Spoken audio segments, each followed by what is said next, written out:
Alam niyo, pangarap ko talaga maging doktor. At bukod sa pagiging doktor, gusto ko rin maging chef. Kaya ang anong malita ko kapag nagluluto si nanay at saka si tatay, lagi kong pinapanood.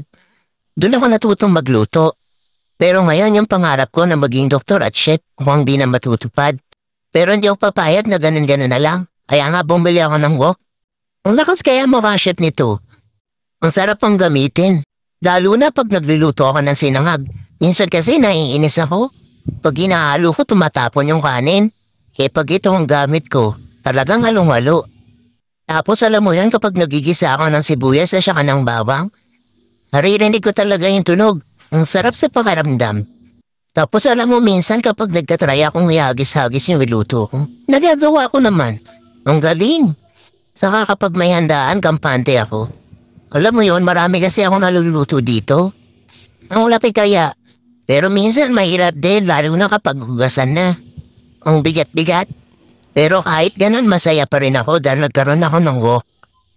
Kaya nga bet na bet ko talagang bumili ng wok. Feeling ko kasi isa na akong ganap na chef. Pero feeling ko lang yon. Alam mo yon, nakikita ko lang kasi yan kapag nonood ako ng TV.